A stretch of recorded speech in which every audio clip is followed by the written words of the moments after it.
Welcome, everyone. Welcome to MAREA, the Mid-Atlantic Renewable Energy Association.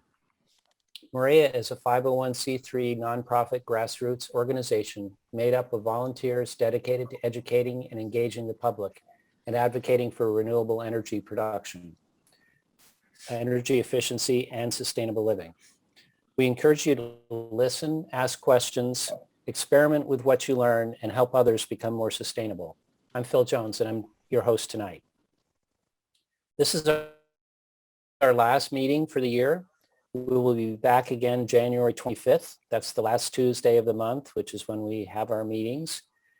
We'll continue our presentations on renewable energy and sustainable living. We'll be posting January's talk and registration links on our website, where you can also add yourself to our mailing list to receive email reminders in early January. So you won't hear from us until likely early January. Tonight, local colleges are presenting their accomplishments in sustainability. We hope you will come away with an appreciation of how our local universities are cultivating the next generation of sustainability seekers. During the presentation, please mute your microphones. During the presentation, you can enter questions into the chat box. At the end of all the presentations, we will ask your chat questions to one or more of the presenters. With any remaining time, you are welcome to ask your additional questions directly by using the hand emoji. Tonight's presentation will be recorded and available in a few days on our website. We have three presenters tonight. Delicia Nahman, Director of Sustainability at Lafayette College. Doug Spengel, Associate Director, Utilities and Engineering at Lehigh University. Liesel Reverend Kevin Nadolski, OSFS, Vice President for Mission, DeSales University. And Liesel Schwarz, Manager of Sustainability at Villanova University. So we'd like to begin with Delicia. We'll set your screen up for screen share. Thank you so much for having me. So pleased to be here tonight. Again, I am Delicia Nahman. I am the Sustainability Director at Lafayette College. So in February of 2019, Lafayette's Board of Directors voted to approve our Climate Action Plan, actually 2.0. It was originally, we originally committed to carbon neutrality in 2008, but our 2019 plan is really what has helped create a lot of structure and focus for the campus. We have joined many of our peer institutions by pledging to achieve carbon neutrality. We are the first and only institution of higher ed in the Lehigh Valley to make this commitment, and we are focused on achieving this goal on or before 2035. We do employ a diversity of approaches to achieve our carbon emission reductions, which I will address in a little bit. But really, we see it as a core organizing principle by which we are leveraging our institutional strengths as we really try and provide the leaders of tomorrow with the tools that they need to confront our most pressing environmental issues. We see sustainability as a way to really integrate engineering and the liberal arts. We really believe our unique blend of engineering and liberal arts makes us incredibly well positioned to lead in this critical sphere. And so in service to our educational mission, we have a set of goals of realizing a leadership position in teaching and the practice of environmental stewardship and sustainability-focused teaching and research. So as we seek to continue to enhance a hallmark of the educational experience at Lafayette, we intend to provide really transformative hands-on educational opportunities for students, which we really believe will equip them to share those lessons then as citizens. And so I'm going to just highlight a few examples of what this looks like on campus, but maybe just to set the stage, we really see our buildings as one way to reflect the commitment. So on the left-hand side, you will see our Rockwell Integrated Sciences Center. It is a 5-story, 100,000 square foot building with biology laboratories, a small vivarium, classrooms, and some offices. It is where the Office of Sustainability is located. We did design it so that it had energy cost savings of almost 50% compared to the ASHRAE 90.1. And going for using LEED 2009, we aimed to achieve 19 LEED points for the optimized energy performance. And so when we opened our building in 2019, we did receive LEED Gold. We also are applying our intentionality around design in our renovations as well. So just as a highlight here, we have the Grossman House for Global Perspectives. It is a full building renovation, 12,000 square feet. It is a historic fraternity house on Lafayette's campus. And it was really part of a new initiative to create really an intimate community, deeply rooted in globalization and international studies. So that is reflected in a lot of pieces of the building. Naturally, as you can imagine, we did a lot of, I think a lot of the standard design elements when we were thinking about our renovation, from the new types of materials that we were using that were more responsibly sourced. Of course, all of the, lighting retrofits, but the building itself had really needed a lot of repair because of a previous fire. So it was really, it was unfortunately an opportunity to almost gut it and really start anew.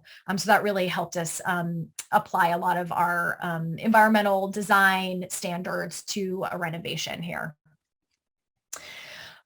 We, of course, are rapidly making progress towards our climate action plan. And so a lot of the things that probably students would not see or visitors to campus would not see are really behind the walls. And I think a lot of energy managers could speak to all of the work that they're doing in design and implementation don't often get noticed. But just to kind of highlight a few of the areas of focus for us, clearly we are, very intentionally focused on our scope 2, our scope 1 emissions. We're working very hard on scope 2 as well. We have done a lot of energy retrofits, a lot of installation of smart meters.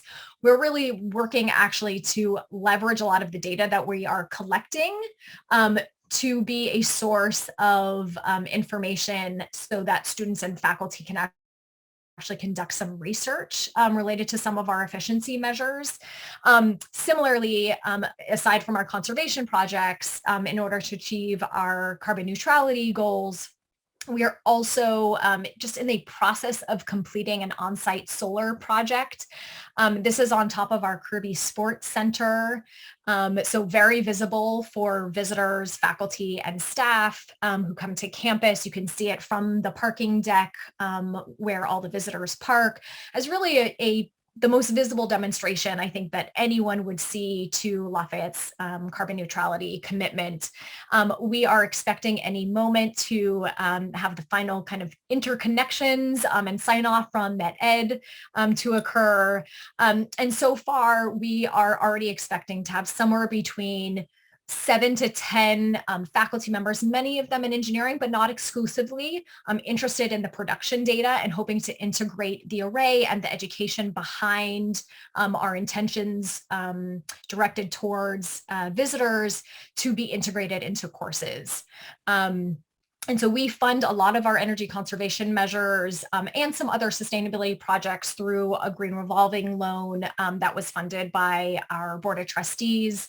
And as you can see, so far, all of our projects that we have funded through there have, just under a 17% annual ROI.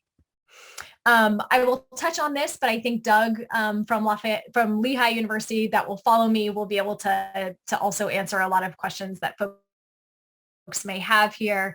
But one of the big efforts of Lafayette College, along with Lehigh University and Dickinson and Muhlenberg, was to form a consortium in which we pursued a virtual power purchase agreement.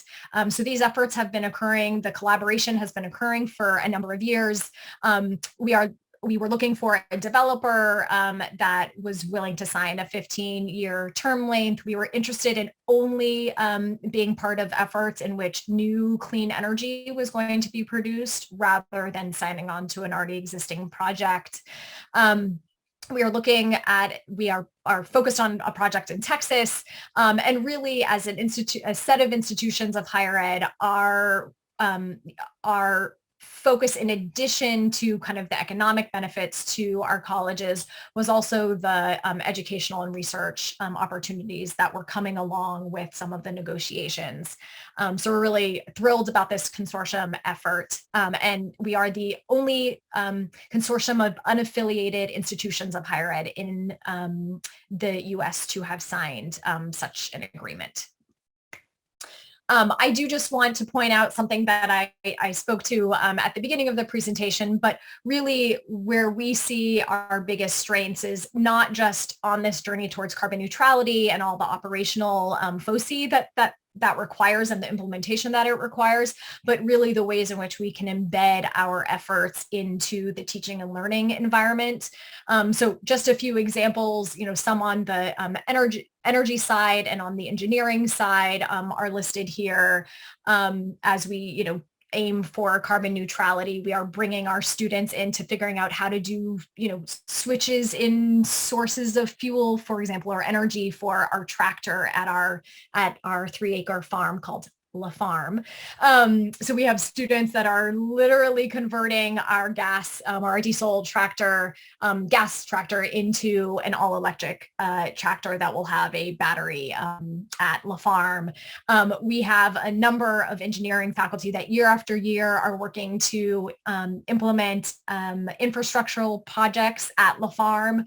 And so this group here in the middle actually designed and then implemented an irrigation system that is solar powered at La Farm to ensure that all of the crops are irrigated throughout the year. And then totally outside of the sciences, well, outside of engineering, we are also, really deeply engaged with the other areas of campus. So sometimes it's economics professors that want to know how students can think about life cycle cost analysis or the cost and benefits of certain projects that maybe we haven't yet taken on, but can help us as administrators think about what our potential solutions are to some of our challenges. I would be neglectful if I didn't, of course, be very clear that, our sustainability efforts really extend beyond carbon neutrality. These are the 4 other areas that we are really intently focused on, and we tend to get a lot of engagement around. When I say we, I mean the Office of Sustainability. I'm happy to talk about any of them if anyone is interested. But I will just kind of leave you with, the program, the sustainability program at Lafayette College is really one that is largely grassroots. It has kind of been that way for over a decade. Really, students and faculty together were driving institutional efforts. And it was really the leadership that recognized their efforts that felt that further resourcing and the creation of an Office of Sustainability was critical to creating the further capacity, institutional capacity. And so whether that is the Office of Sustainability working with facilities staff or faculty or others on campus, it is really kind of an ecosystem effort, both to achieve our carbon neutrality efforts, but also expand to think more holistically about sustainability. But I will maybe stop there and I'm happy to answer any questions later that may come up.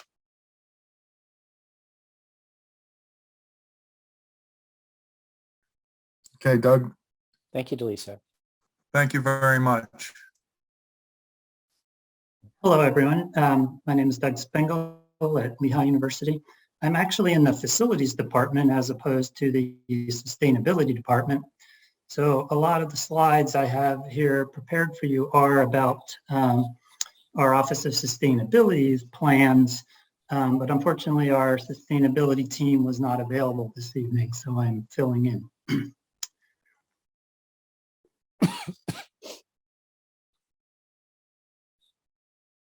This is my plan here. Talked a little bit about sustainability. In the last year, we created a 10-year plan laying out a lot of goals and objectives. So that's kind of mostly the sort of primary subject I'll be covering.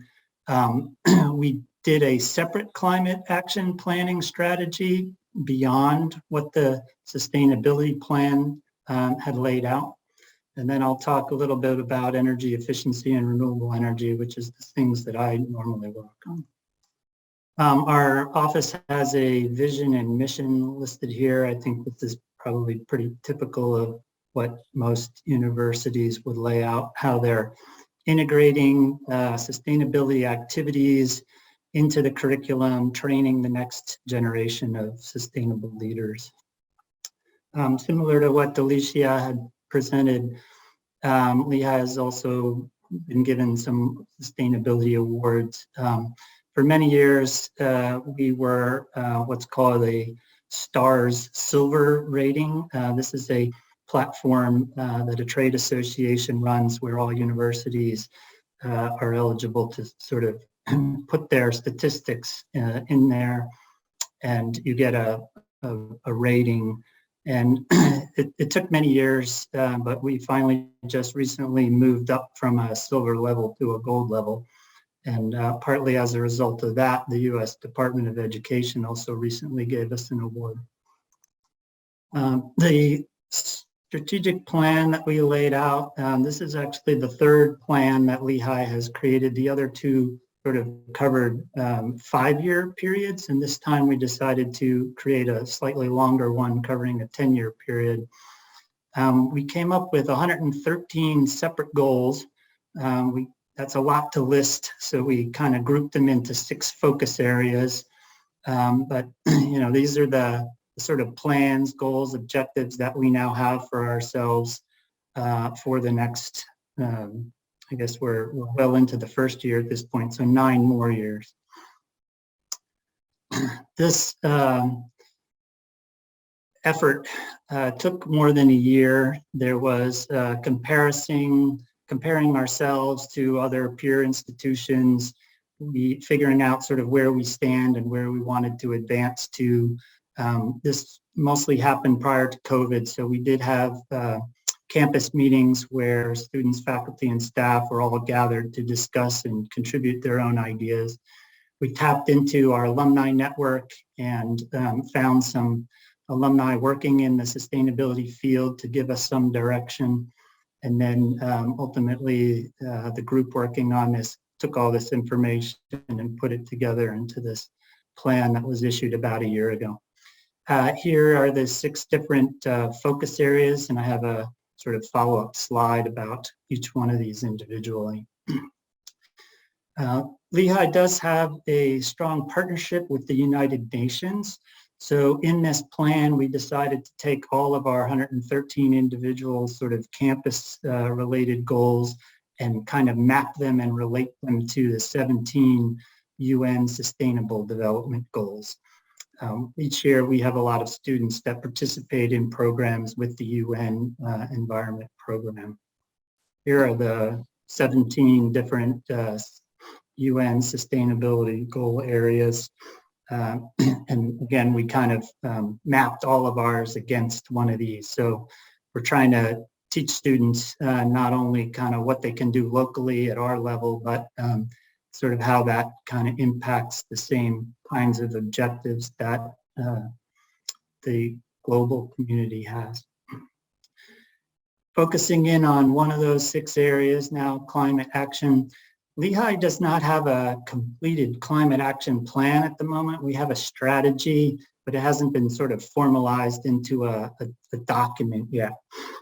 So we're a little behind Lafayette in that kind of pursuit. But nevertheless, we've been working on renewable energy projects. We've been doing energy efficiency projects. This part of our sustainable plan has sort of 2 sub areas, resiliency and greenhouse gas emissions. So we're not only kind of focusing on reducing the carbon footprint, but also how we're going to adapt the campus and our efforts going forward as the climate continues to change. I guess I should say for each of these slides, I have a couple different examples of the 113 goals laying across the bottom of the slides, but by no means was I going to attempt to cover all of the goals. For educational experience, we had 3 subcategories: academic integration, experiential learning, and research. We have, as you can see from the dates along the bottoms, some of the goals are kind of well underway at this point. Some are need to be done sequentially. So we wouldn't start some of these goals for 2 or 3 years until we've kind of accomplished some other goals first. Campus operations is by far sort of the biggest of the 6 categories. We have the most goals in this area, and you can see 7 different subcategories that we have that cover water, waste, mobility, purchasing, built environment, land stewardship, and so forth. Moving on, culture and engagement. This is includes some of the other areas that communications, diversity, inclusion, campus involvement. You can see the photo here of someone at a sort of waste and recycling. You call this the like fashion show of wearable waste. Health and wellness is a category that's new to this plan. This is not something that we had covered in our 2 previous plans. You can see subcategories of food, well-being, healthy infrastructure.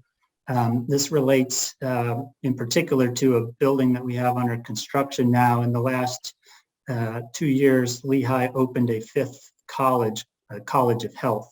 And so this set of goals here is primarily a nod to our sort of new college and new campus direction.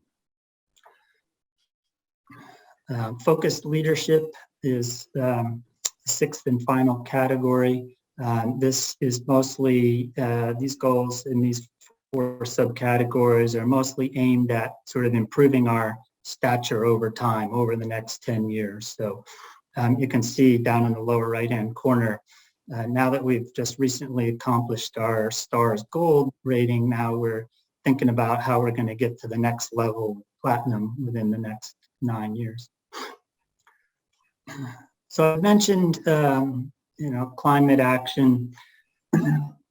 Lehigh decided to go ahead and put that strategic plan out in 2020, and then we decided to spend the next year, which largely finished earlier this year, working on a climate action strategy.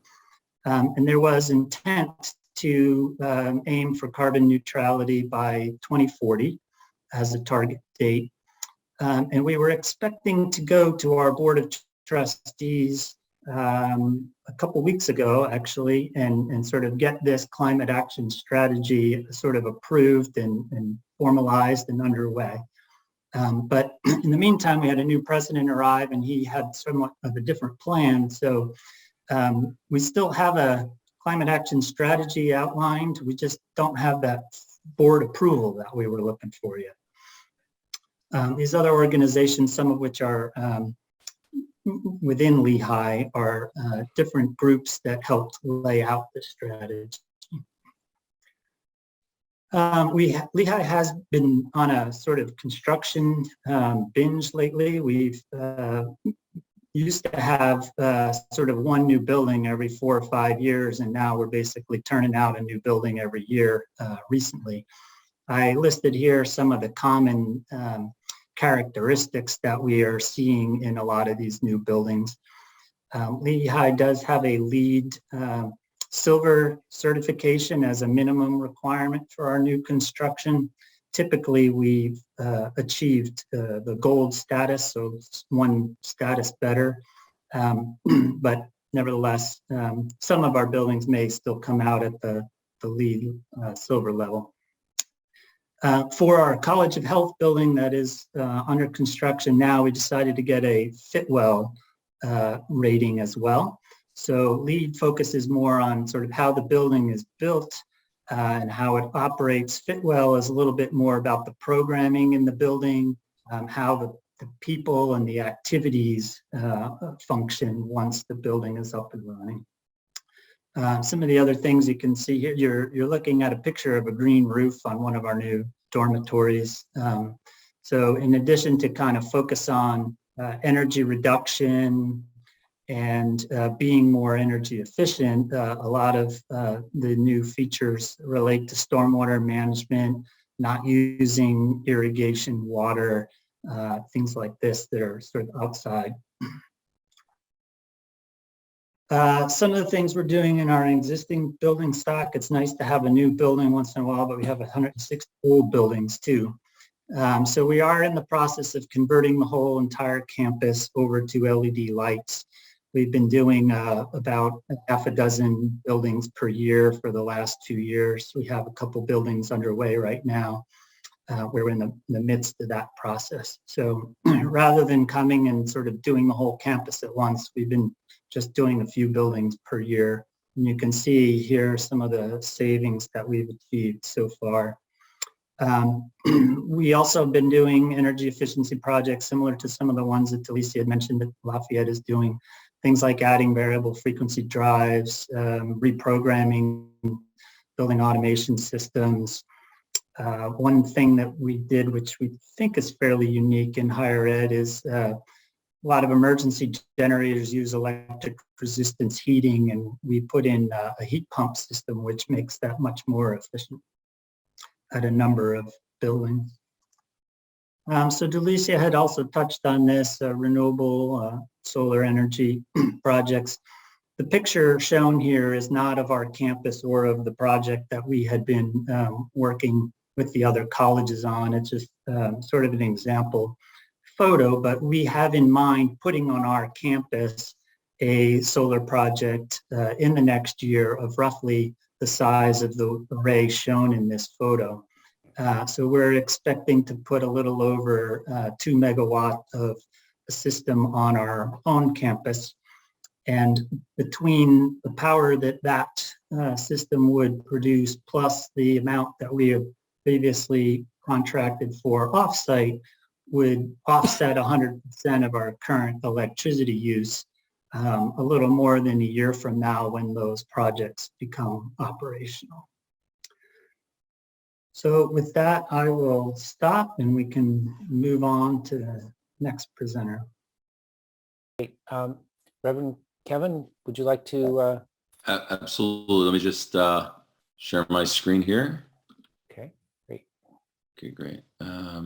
Yeah, I just want to say thank you all. Can you can hear me and see me okay? I should be able to, yes. Okay, great. Yeah, just want to say thanks for the invitation to be with such leaders in the community, specifically in the area of sustainability. You know, the two universities that have gone before me are quite impressive, and I'm quite edified by your good example. I just want to share a little personal thing too, is that coincidentally here it is 7:30, and you know, we always talk about in order for sustainability to really take action, you have to have a commitment to it. And my oldest friend on the planet, she and her family, her son is named after me, I'm his godson, they are right now debuting on the Family Feud, and I'm DVRing it. So anyway, I just wanted to let you know that I am sacrificing watching my oldest friend and her family on Family Feud tonight, and they promised they were going to give me a shout out. So anyway, this is how much we care about the environment, right? Okay, here we go. Thank you. As I was saying, you know, really edified by the efforts of both Lafayette and Lehigh and you know Francis DeSales, who's the namesake and the patron of DeSales University, calls us to be humble, and part of being humble is not to compare, lest we compare and despair.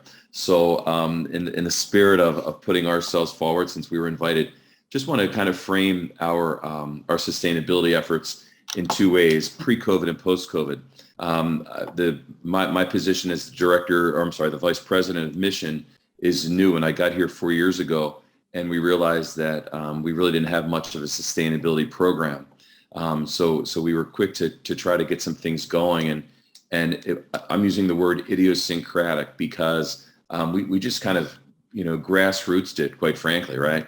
You know, we gathered like-hearted, like-minded people to say, we got to start doing something about this. We have a 550-acre campus, a lot of space. So we thought, what are some things that we can just roll up our sleeves and tackle? So those 5 things that you see there are things that we put into action pretty quickly. We removed styrofoam from our university campus entirely. I'm going to skip to the, establish a community garden, food conservation. I'm sure like many colleges and universities, if there's a meeting, we have our food service right on the spot. Every department's paying for it. So what happened was we realized that there was a lot of leftovers. Like, for example, a breakfast meeting, there's bagels, cream cheese, whatever it might be. So through my office of mission, what we did was we just sent out an email and invited people to register anonymously to what we call the Food Conservation Program to address food insecure students and their families. And we would announce via text, that there was a meeting at the Gambit Center, second floor, and just say that we would put out the menu, because invariably there's always leftovers. And what was happening was that students who were food insecure, they would come and they would bring their Tupperware, their food bags, whatever the case may be, and they were using that food to take home. So we realized that we were not wasting food any longer. And then in terms of our maintenance, our landscaping, again, 550 acres. We have a lot of green space, which we're really proud of. It's a beautiful campus. But after some research, we realized that there were some chemicals that were being, sprayed all over the campus that were, that they were just wrong. So we engaged our vendor there and brought that to an end. The second item there, that single-use plastic, that's a long-term goal because we're in contracts with our vendors. I'm sure that's the case with many of you in their long-term contracts. So to drop, with our, I'm just going to say with our soda dealer, right? Or our beverage dealer, that took a while. COVID was really a threat, quite frankly, to a lot of our efforts, the ones that we had in plan, the ones that we were planning, as well as the ones we had in place. So what I'm going to take a look at here now, is presently what we're doing is Pope Francis, as you may know, in 2015, he issued a papal document. It's an encyclical letter called Laudato Si. And it's an encyclical letter addressed to all of humanity in terms of care for creation. And since then, his cabinet, which is called a Curia, has initiated what's called the Laudato Si Action Platform, and it's to be inaugurated in November. So we're taking our essentially cheating, if you will. Like any university, we have limited resources, but we're very happy that the Pope and his staff has put forward this type of action plan for us. So it is it's mission driven. Obviously, we're Catholic university, obviously. And I just want to highlight, this is our mission statement, obviously, but that transformative learning I was taking with Lafayette, that they, our colleague here highlighted the intersection between the professional, the engineering piece and the liberal arts. So the liberal arts and the professional studies are the 2 points of our curricular approaches, at least, so we see that this sustainability effort can be a real great place for that nexus. And it really is transformative. And that last line there, be who you are and be that well. That's the highly quoted, the highly spoken quote of St. Francis de Sales himself. He says, let us be who we are and be that well. And one of the things that we all want to be is good stewards of God's creation. So this strategic plan, coincidentally, that's one of my charges as the VP for mission is to lead our strategic planning efforts. So, and I don't think that's by mistake in light of the fact that sustainability comes within my portfolio.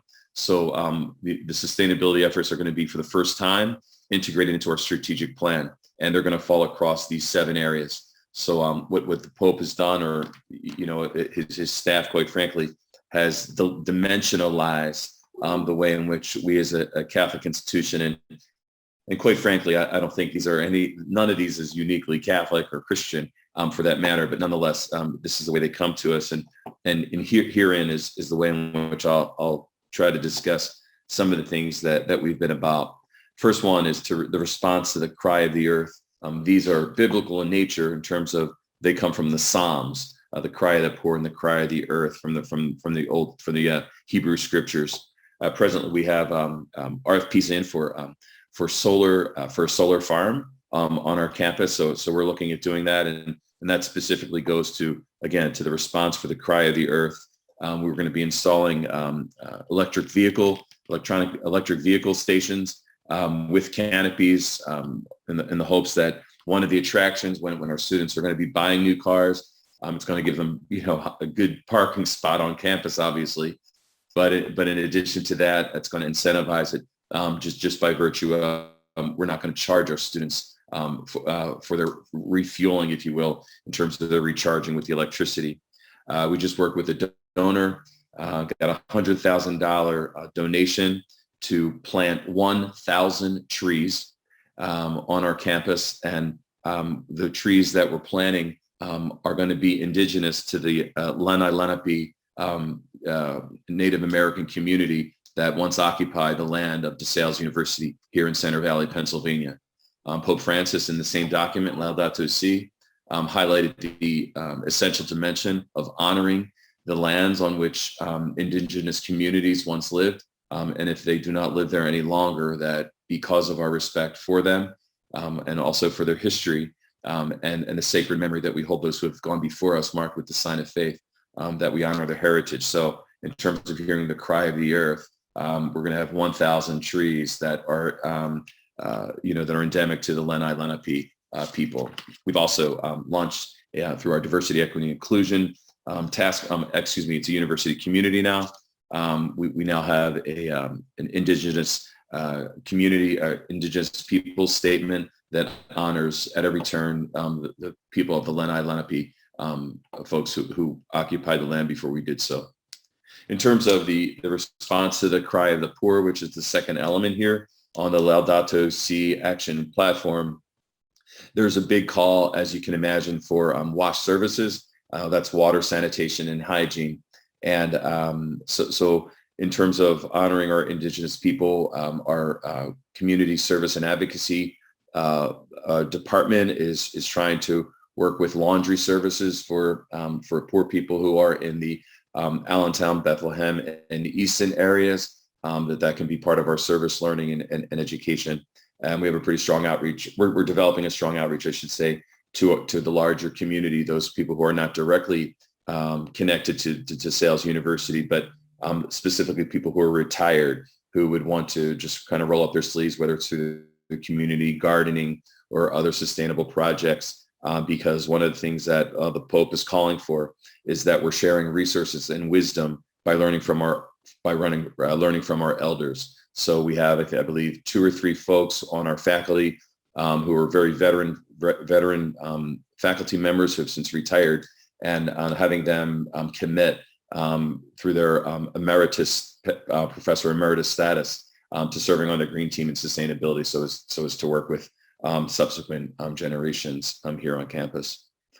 The third there is ecological economics. We're in the middle. I'll take the condolence cards after we're done here, but we're in the middle of redoing our core curriculum, and so part of that process is looking at the intersection between sustainability and the various places in the new core that we can approach that. So that principally is manifesting itself at this point in terms of our planning, in terms of the availability and exclusive use of fair trade products. The candy that the students are going to be purchasing, coffee products and the like. Again, I'm sure most of you all are doing the same thing. The fourth point there, the adoption of sustainable lifestyles. Pardon me.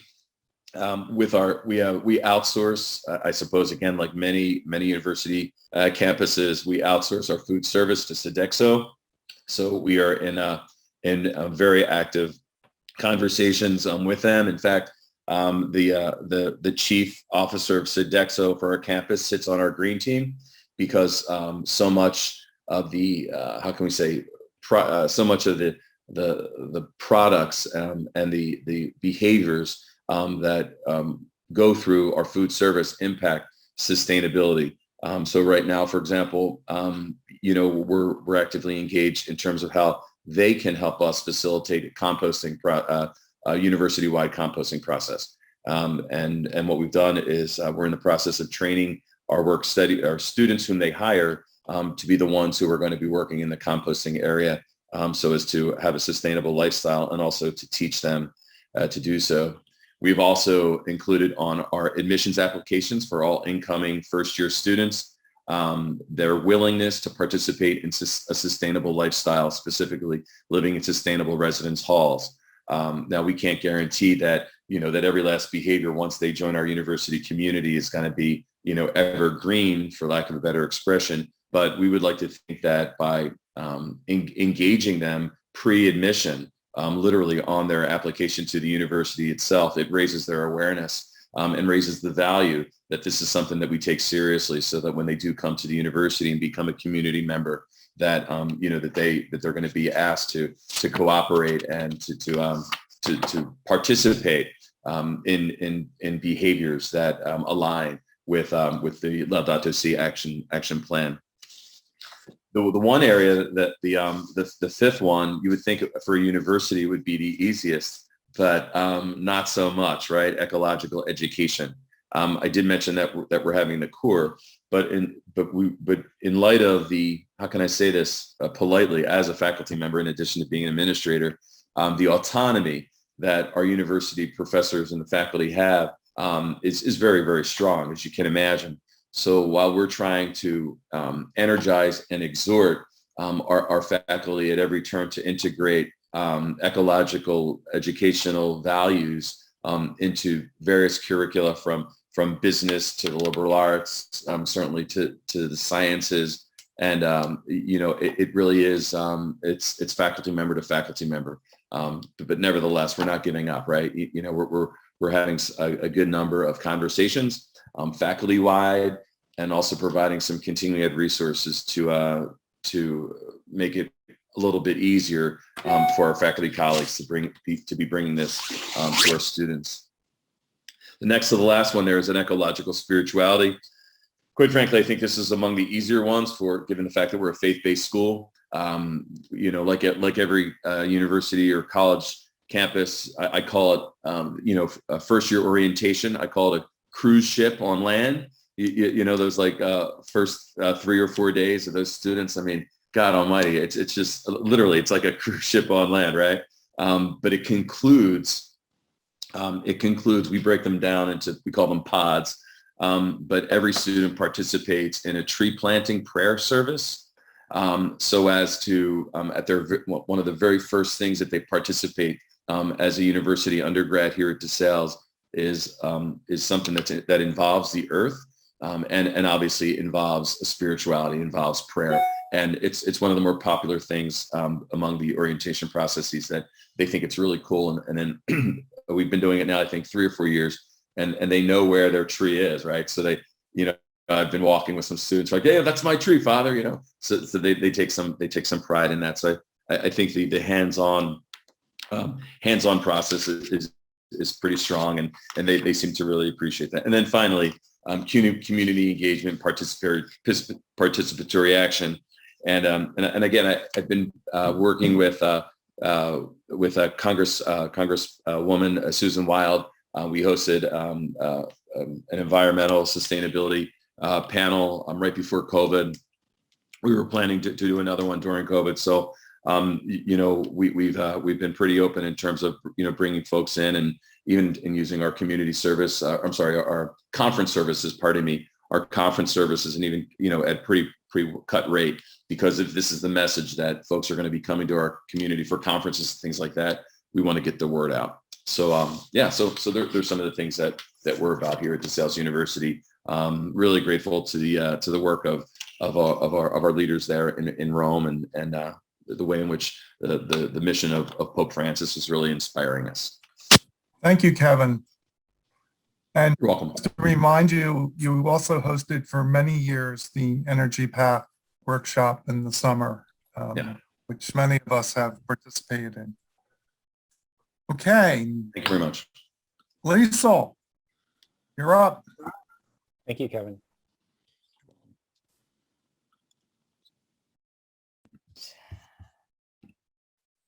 All right. Hello, everyone.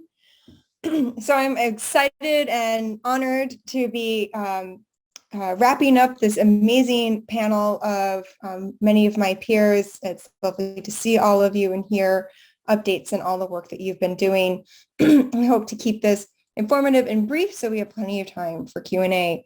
As was mentioned, my name is Liesel Schwarz. I'm the Campus Sustainability Manager for Villanova University. Apologies. And, we have a lot of similar programs that were discussed already, and so I'm not going to spend time going through all those wonderful programs that were presented by my peers, but talk about maybe a few that are a bit different that I'm sure many of them also have on their campus, but just to round out the array of all the different programs that you've been exposed to tonight. So Villanova University is also a Catholic institution of the Augustinian, an Augustinian university, which was founded in 1842. We're located just northwest of Philadelphia in what is referred to as the Main Line. I'm also told that we have a basketball team that many of you may be familiar with. Our undergraduate population is just over 6,700, graduate population around 3,000, and a campus acreage of 260 acres, thereabouts. So we're a good sized institution. We're very densely suburban population around us, so that does provide opportunities and limitations when we talk about sustainability. Similarly, we have developed a plan, which I'm going to talk about in a second, but it was formed by our Sustainable Leadership Council. This is our overarching governing body for sustainability on campus. It's depicted here in this little graphic where the dark blue is the Leadership Council and the lighter blue circles are different committees that work to execute what is outlined in our sustainability plan. And you can see our division of that is within operations, social justice, academics and research, student life, and health and well-being. Something very similar to what we've seen at some of the other institutions and how they've broken up their plans and focus areas. Similarly as well, our plan was built off of the Sustainable Development Goals. There are 17 Sustainable Development Goals put out by the UN in 2015 that go until 2030. Our plan also goes till 2030 to align with that timing. We did add our own goal because while Goal 4 in the official UN Sustainable Development Goals is around quality education, is more related towards access to education, typically K through 12, like primary and elementary education, as these are goals that are directed towards the entire world and not just a specific country. And we felt it was really important to also include a focus on educating about sustainability, right? Our main purpose as a higher education institution is to inform the future generations of the knowledge that they'll need to be thoughtful, productive, and engaging leaders in the future. And so we felt that we couldn't very well do that without including sustainability in our academics. And so we created our own goal, Goal 0, sustainability in academics, which you can see here in the purple. And so this guides our sustainability plan. We do updates every 3 years, and we're in the process of doing that update now. So I don't have that available to share with you because we're quite literally going through it right now. But I do have some highlights of our current plan. We have a number of key results that tie in with all the different sustainable development goals. You can see some of them depicted here. You are welcome to explore our entire sustainability website. And let me see here if I can get the link in the chat. So you can also do that if you don't want to do the QR code. Not sure how many people are into QR codes. Okay, so a couple of programs that I wanted to highlight that are a little different from what was presented earlier, but are important and included throughout our sustainability plan. One is our new Green Office programs. This is brand new. We're still actually doing the soft launch for this program. It's not, we're still working out the kinks on the back end. So we're hoping to do our full launch in the spring, but we have 5 or so offices signed up now. And the focus of this is an employee engagement and empowerment program. And this is something that we were planning on putting together before COVID. We actually started the process of like outlining what this would look like, talking with some of our constituents, and coming to realize, once COVID had kind of set in, that like maybe the direction we had been going wasn't the appropriate one, because it was really focused on operational office initiatives, right? Lighting and turning off your computer and recycling, very physical office initiatives. And with everyone working from home, we're like, okay, well, that's not going to work because we're not in the same space. So we pivoted, we paused and did some research, and then we pivoted to more of a focus on education, empowerment, collaboration, and behavior change. And so that's what this program is really designed around. Here you can see the different certification levels down here. We have our tree hugger as our first certification level, followed by Planet Protector and Earth Hero. And you have to do more items on our checklist to achieve these higher certification levels.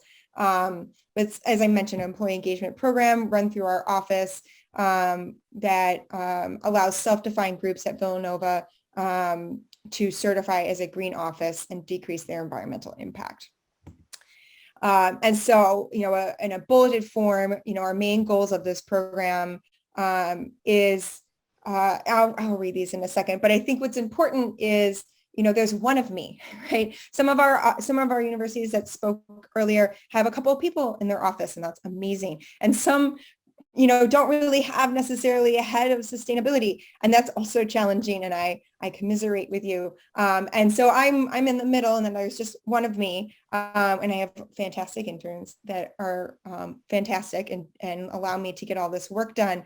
But I can't do it alone. And nor should we feel like we have to do it alone. We want to engage with our community. Our community wants to be engaged with and know how to achieve the goals that we're all looking to strive for. And so this program is really designed to create or to support that interest from our community, to learn, to be able to make decisions and feel confident about the decisions that they're making for their office to be more sustainable without always having to email me and ask me, how they could do more. So that's really the goal. And we do this by expanding engagement, promoting participation in all the amazing programs that we have around campus, not just the ones that I managed to pull off, but we have so many other departments that pull off amazing programs all throughout the year. We want to make sure we're promoting those, improving our understanding of sustainability, understanding the consequences of our individual actions and our collective actions, and provide helpful methods to employ, these goals that we're looking to achieve. I guess that was the end of that. So that's our Green Office program. Next, I'm gonna pivot a little bit towards stormwater. So I'm sure this comes as no surprise to anyone on this call, but stormwater and flooding are an issue in the Philadelphia area. No more examples needed than what happened about a month and a half ago when the remains of Irma came through. And so this is something that Villanova has been focused on for many years. We've been using the campus as a living lab when it comes to stormwater mitigation and adaptation examples. And so I'm going to show a couple of those today. I'm so proud of the team that works on this at Villanova. They, they're not only doing it on campus, but they're doing it in the community and supporting efforts to improve the greater Philadelphia and state. They've been working with the state on helping to write code and provide the information and data from all the examples we have on campus to help inform that. So it's a really powerful effort that they've been leading. So our largest stormwater mitigation effort is our constructed wetlands, stormwater wetlands. This is located behind our law school, for those of you who are familiar with campus. Much of what we think about when we're trying to address stormwater is addressing quantity and quality control, right? Quantity, just like how much stormwater is being generated during a storm and where it is going and how it's being managed. And then also the quality of that stormwater, right? Is it fully cleaned or has some form of filtering before it gets to either nature or our man-made structures of managing stormwater. And so this wetlands example provides both quantity and quality controls and is managing 42 acres of our stormwater runoff throughout campus. It's, again, our largest. It filters it through a series of 4 beds with varying plant life and soil composition that help to filter out impurities, and eventually releases it into a local spring located behind our campus. So that's one example. One of our oldest examples is a rain garden on what we refer to as West Campus. And this is thought to be one of the oldest rain gardens in the country.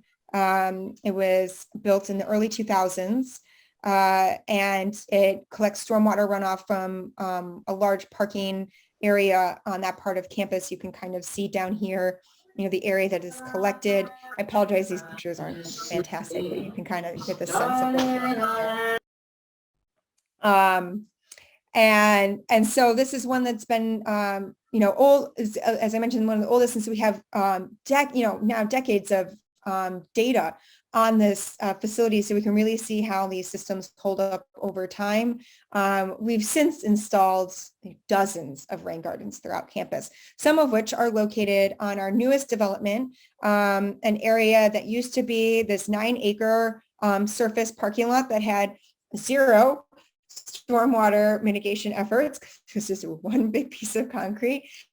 To this facility, to what is here today, which is a series of dormitories making up over 11,000 or 1,100 beds for our residents.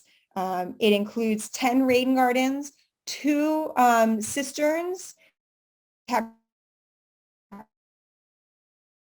used to provide makeup water for our HVAC system in those buildings, and then 1 detention water. There is metering data and equipment on the site as well to address the performance of all of these systems, again, being used to inform future planning, both on campus and throughout the state. And then with that, I'll end with this additional programming that we'll be hosting again this spring. Again, we're a Catholic institution. And so many of our community members celebrate Lent. And so a couple of years ago, we thought it would be really fun to try to promote sustainable behaviors around Lent. And so we settled on plastic-free Lent, and we've been doing it ever since. We continue to get really great interest for this program. Last year, like everything else, we had to pivot a little bit in how we ran it. And I think it honestly is an even better program now than it was before. This is a partnership, like many things that I do on campus, with our campus ministry office, who, because of what was mentioned in the prior presentation, the connection, especially with Pope Francis and Laudato Si, there's a strong urge and desire to partner on these efforts with the many members that make up our campus ministry, this just being one of them. And so the program is broken up into weekly small group discussions. Each week has a different theme around sustainability and faith, and it's guided by peer faculty and staff are able to sign up to participate. This is not just a student program. And we did have a couple of groups of just staff and faculty members, which was awesome to see. And so a series of our members or participants signed up to be leaders. They were given some training and guidance ahead of the programming starting. And then each week we're given resources to lead these discussions and just provide an open and safe space for people to ask questions, to learn, and learn together as a community. We also provided some additional giveaways each week to encourage a plastic-free lifestyle. So that could be like a reusable utensil kit one week, beeswax wrap the next week, certain things that would just help folks kind of achieve their goals of trying to reduce plastic in their daily lives. And so we follow this model of the waste pyramid in this program and many others.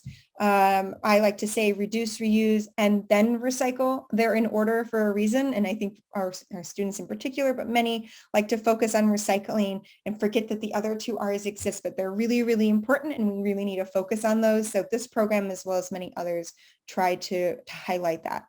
And so with that, I know we're going to open it up to questions from everybody, but if you would like to reach out to me and ask me additional questions afterwards, you're welcome to do so. You can also check out our website to learn more about our programming, and of course, sign up for our monthly newsletter using this QR code. Thank you, Liesel. That's wonderful presentations from everyone, and we're looking forward to the questions. Joe, do you want to kick off some of the questions for our group? Sure. First question that we have is that the IPCC just voiced a big warning saying that 2035 is not fast enough. Are there plans to pull the date back to 2030? That is a great question. I think at Lafayette, we haven't yet had that discussion about pulling it back to be sooner than 2035. I think our goal is to get there before 2035 by doing our on-site and off-site renewable energy projects. We have taken care pretty much of all of our scope 2 emissions, much like Lehigh has or will do as soon as their on-site project is completed. I think our scope 1 emissions, so our thermal side, we're going to need a little bit of time to do that work and figure out a solution that is going to work for us. I think scope 3 is going to need a little bit of thought. And I think we're hoping to focus as much on our campus emissions as possible before we turn to offsets. I think offsets are really our very last option for us. So I guess to be determined if we can move up that timeline, but we understand the urgency. That is not lost on anyone. Thanks. Did others want to comment? I think, Liesel, you said your goal is 2030, right? No, our goal is 45% reduction by 2030 and 100% by 2050. This was outlined when we released our plan in 2019-ish timeframe. COVID pushed back when we actually announced it, but 2019 is when we set that. And at the time, the IPCC, the UN and Paris Climate Agreement, that was what they outlined was an acceptable timeline. And so that, as I mentioned, we're updating that plan, and so that's something that we may return to. But similar to what Delicia outlined, scope 2 is something that we have a very firm handle of how we can address. And we've currently offset 50% of that and look to offset the rest of that in the coming years with a next energy contract. But with, on-campus scope 1, I think there's a desire to do it correctly and not necessarily quickly. And so the offset point by Delicia is one that we struggle with. And I think my son wants to say goodnight. So I'm going to pause and go to that. What is his name? This is Avery.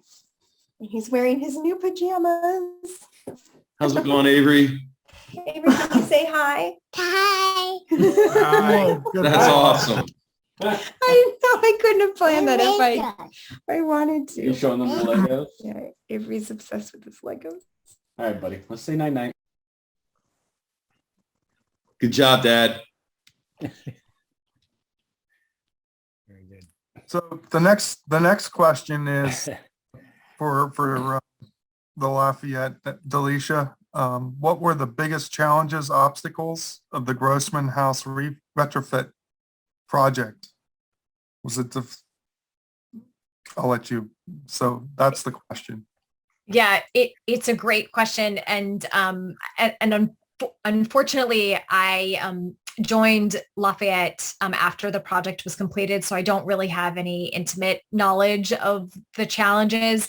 I am aware that there was some pretty extensive structural deficiencies, and there had been fire damage. And so I think that what I've been told is that there was at least a lot of conversation around how to address those while also trying to preserve as much of the kind of historical character and architectural elements of the space. So I know that there was quite a bit of tension there, but I can't speak to any other parts, unfortunately, of that project. Happy to find out details if there's interest and circle back to those that would like the answer. Okay. The next question is one that I actually had myself as well. What are the pros and cons of buying a solar energy off-site virtual PPA versus something that's local? Doug, do you want to answer that first? When Lehigh went out to look for renewable energy for its own campus, we didn't care what kind it was. We didn't care if it was a wind turbine, solar panels, or something else. But the sort of responses that we got made it look like solar was more economical. It made more sense. We could sort of do more as opposed to having one or two token wind turbines at a greater cost. We could have done a much larger solar field. So we sort of went into it with an open mind, and the kind of the responses that we got to our request kind of dictated which direction we ended up going. In terms of the offsite thing, kind of the same story a little bit. We had gotten responses for wind and solar seemed to make more sense. In terms of doing it locally versus far away, some of the advantages of having it closer would you'd be able to take classes to physically go see the site.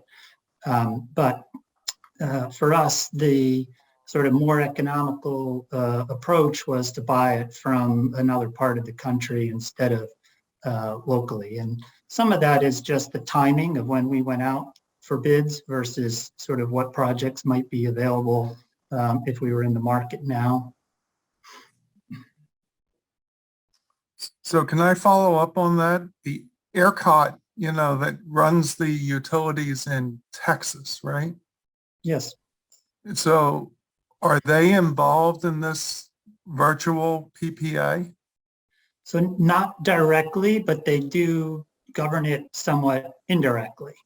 And because of some of their problems that they, sort of had over the last winter, particularly with sort of a long cold spell in the state, they ended up changing some of their rules, which end up affecting our agreement that we had in place. There's in our, PJM in the market where we are, there's also similar kinds of things that are subject to change over time. But nevertheless, at the time that we were pursuing it, we all as a group decided to go with the out-of-state project instead of a local project. Okay, thank you. And maybe just some further coloring to that.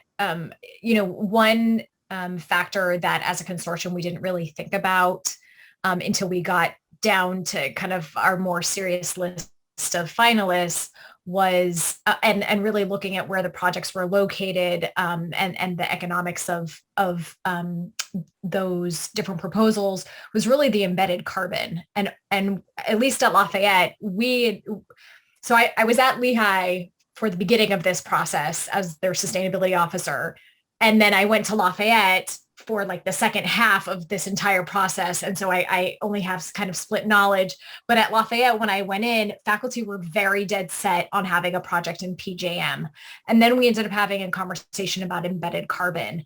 And ultimately, they decided that if we were going to have an on-campus project, which we knew we were going to commit to in the near future, that they were actually more concerned about the embedded carbon that could be displaced by having a project in Texas because they have a dirtier grid. And so that actually became somewhat of a determining factor when we got down to a list of projects that generally were performing well in some other ways that didn't distinguish them as much as this conversation around embedded carbon ended up. So just, worth maybe noting as a potential factor that people may care about. Thank you. Joe, you got the next one? You're muted, Joe. Joe, you're muted. Yeah, sorry about that.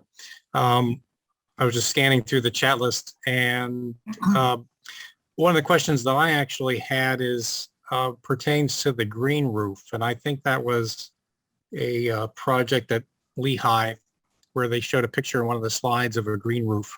And I was wondering if you had any insight into what types of plants are used for the green roof.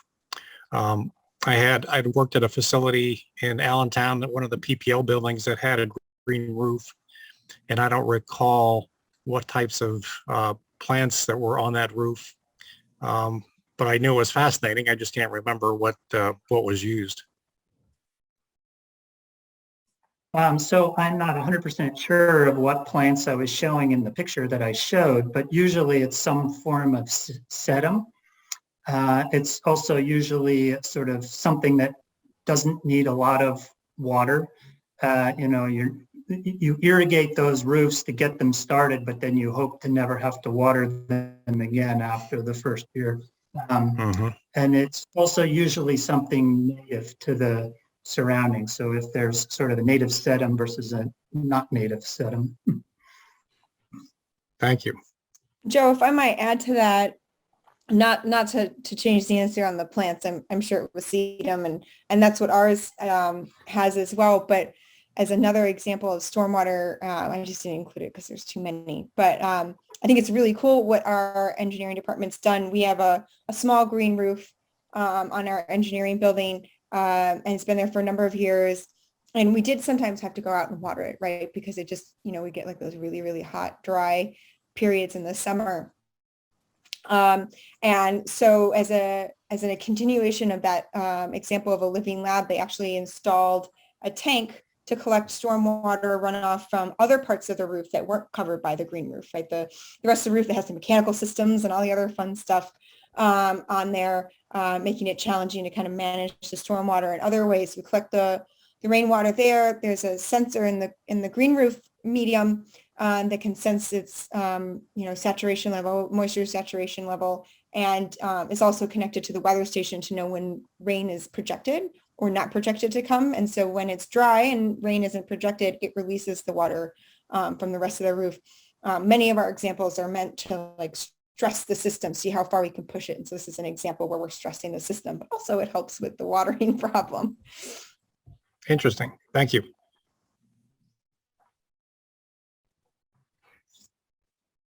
Chuck, you want to check the next one? I'm trying to see here.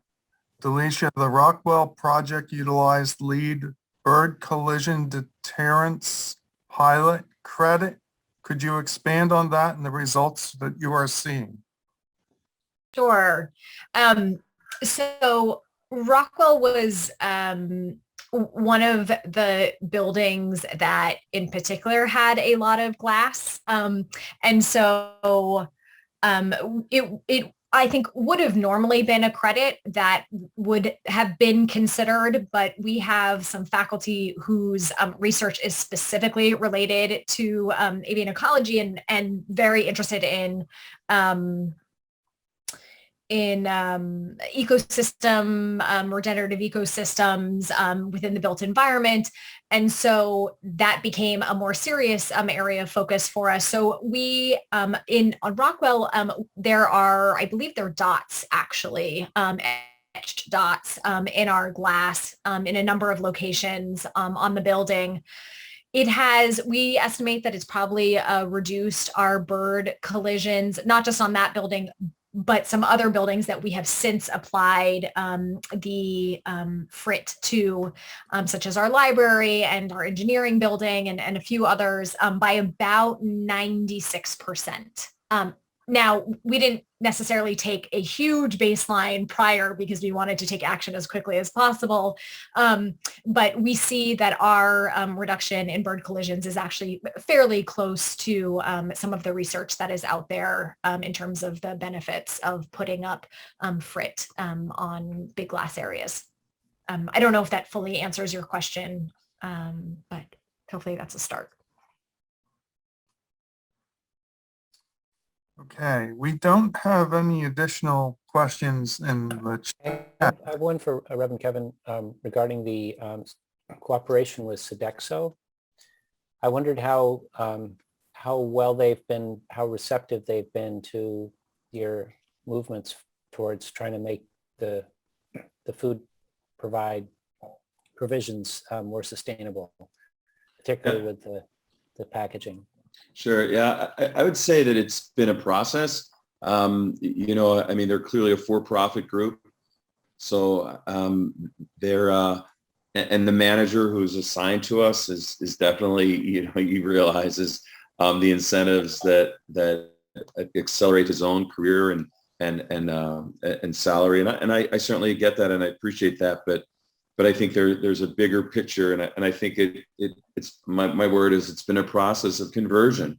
You know, I think, and this is what we call it a ministry of sustainability, but the work of sustainability really does require conversion of heart. You know, like one of the questions that I was going to ask to our colleagues here was, you know, if we can just maybe talk a little bit about the resistance that we experience, whether it's from our colleagues, from the administration, from the students. You know, and the way in which I hate to be such a jerk about it, but I say it gently to our Sodexo partners is as I'll just remind them that they do work for us, you know, and it's clarity with charity, right? You know, I mean, so insofar as our willingness to, and maybe that's the benefit of being a vice president, if you will, in terms of having the sustainability be at my level. So that's we have their attention, right? And so I think there's been a conversion in terms of, like, for example, the most recent one, you know, the gentleman, and he's a fine guy, I assure you, his name's Rich. He sent me a picture of the new aluminum carryout tray, you know, so I was thinking, like, that was, I mean, that gesture, the fact that he took his cell phone out and took a picture and then emailed it to me. I mean, that was like, I mean, I can't tell you how much that meant, you know, in terms of this guy has run a marathon in terms of getting the point that we're taking this pretty seriously. So yeah, that would be my response. Yeah. That's good. That's a good question for the rest of the panelists. What sort of resistance, you know, how have you responded, and what has been your reaction to that? I saw Liesel respond initially to that comment. Did you have something you'd like to add on that? I know. Yeah, I shouldn't play poker. Yeah, of course, there's always some level of resistance, and as Father Kevin kind of discussed a little bit in his presentation, you know, COVID was not helpful on many of these fronts, especially when it came to dining, and not at fault of dining, right? I'm not looking to blame anyone. We are self-operated, so we don't have a third party. They already know that they work for us because they get their paychecks with Villanova on it. But it's just, you know, at first it was supply chain, and then it was COVID safety, and now it's, you know, being able to hire people to run the dishwashers, right? So it's been an ongoing challenge, especially when we talk about waste and disposables, but even just maintaining some of our existing programs like composting and, you know, making sure we have lots of variety of non-meat protein options. You know, they're there. They're not there, but it's not as robust as it was beforehand. And it's just, they're just so strung out with just keeping things moving and operating. But, you know, we're good partners. We have started some new programs. We partnered with Philly Food Works recently as an option, a drop site on campus to promote sustainable eating outside of our dining halls. We're excited about that. But yeah, there's always some challenges, in speaking with the Scope 1 emissions and trying to address that. There's a lot of options, most of them fairly new technology. And so it can be, so it's a good conversation to have, and it's one that's going to take some time to work through all the concerns and well thought out points that our team has, to make sure that it's the best system long-term for us. So that'd be my response to that. Delicia, I saw you also react. Did you have something you wanted to share also? I think that working in higher education is just such a unique work environment. And I think there's some gradations in terms of which institution of higher ed you really work for and what the governance structures look like and who has the biggest voices and who can sway decisions.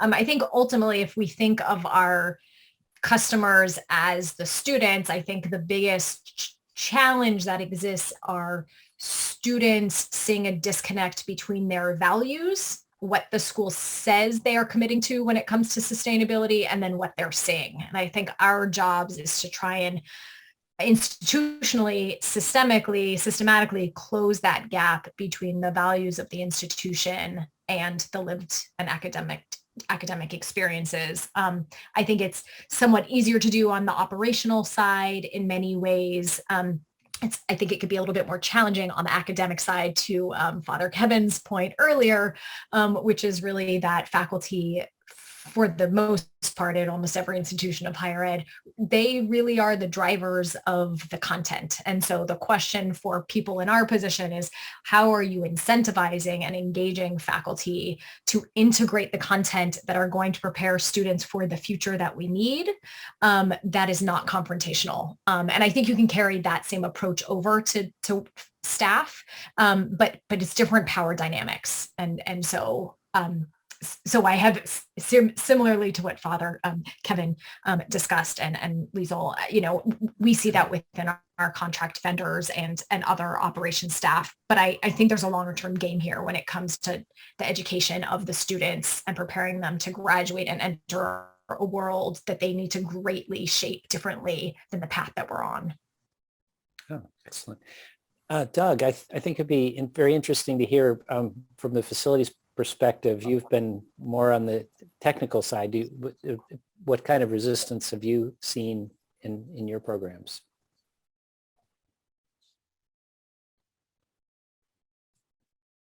I don't know so much about resistance. It's just, I guess, maybe I'll compare and contrast. I used to work at another university, and there for the 10 years that I worked under a president at another school, he literally talked about sustainability every week. So every speech he gave and everywhere he went, that was a common theme for him. And at Lehigh, I haven't seen that yet from the two presidents that I've worked under here. Maybe that'll happen soon or in the future, but that's sort of one distinction that I can see between the cultures of the two places where I worked. Just to go briefly back to the Sodexo point, Lehigh also uses Sodexo. We might have a few more Sodexo employees on campus than DeSales does, but within our Sodexo team, they appointed sort of a sustainability chairman person. And so when we have events like this on campus, we sort of regularly hear from our Sodexo team about sort of what they've been doing and what they plan to do next. Thank you. Could also make a comment on the curriculum side that at least within the College of Engineering at Villanova, we're piloting Engineering One Planet and driving learning objectives in sustainable engineering into every one of our core curriculum courses. That's the goal. So again, getting it to the students continually throughout their 4-year cycle of undergraduate education. So it reinforces itself as we continue to build their skills. Yeah, and I'll just, I agree with Chuck on that. And I think I feel very fortunate at Villanova for lots of reasons, but one is the support that I've always felt from our faculty members from across the university. It's grown, right? It wasn't always so many. It's always growing, and I think that was like one positive that came out of COVID is everyone all of a sudden realized like, oh, like the big thing that we do is teach. And like at the end of the day, if we're not on campus, if we're not able to do all these programs, like we are still teaching, like we do still have classes. And so there was a re-recognition of the importance of that and the power that has. And we saw a growth in our interest from our faculty in trying to do more in their courses. And we continue to see a growth from our students and interest in things like our sustainability minor and other degree programs that are more sustainability centered. And so I think the faculty see that and also see like, okay, if I want to capitalize on this interest, we need to start incorporating this into our courses. So I can't say enough nice things about how happy I've been to work with all of them. And I feel very fortunate because I do think, like Delicia outlined, like it's the most important thing that we do. And so it's great to see that's continuing to grow and expand. Reverend Kevin, did you have something you wanted to add to that? I was just going to say that one of the best things, I guess, about this ministry or this work in terms of sustainability is that this generation, I think, is leading us in many ways, right? I mean, we're the ones. Absolutely. We're the ones who have to convert. They're the ones who are converting us. So that's just, I mean, on one level that energizes me, on the other one it embarrasses me. So but I just want to state the obvious. But I think that's just such a huge benefit of this work. So I think that's important for us to say that in terms of acclaiming our young. And Liesel, putting you on the spot, but do you have the number of water bottles we've saved with the water stations around campus? I'm sorry, I don't have that number off the top of my head. It's a lot. It's millions. We've saved millions of water bottles. And I think there are some students that will actually, kind of give you a nod of disapproval if you're carrying a plastic water bottle. I would say at least 80% of the students carry refillable bottles. Yes, but they also carry around those disposable cups with iced coffee in them all day. And that's like, Yeah. It's great. And I'm so grateful for the water, and that's good. And it steps in the right direction. We always have more to do, and always something fun to work on tomorrow morning. Well, thank you, everyone. We're right at 8:30, so we're going to wrap up from here. But thank you so much, all of you, for sharing what you're doing in the colleges.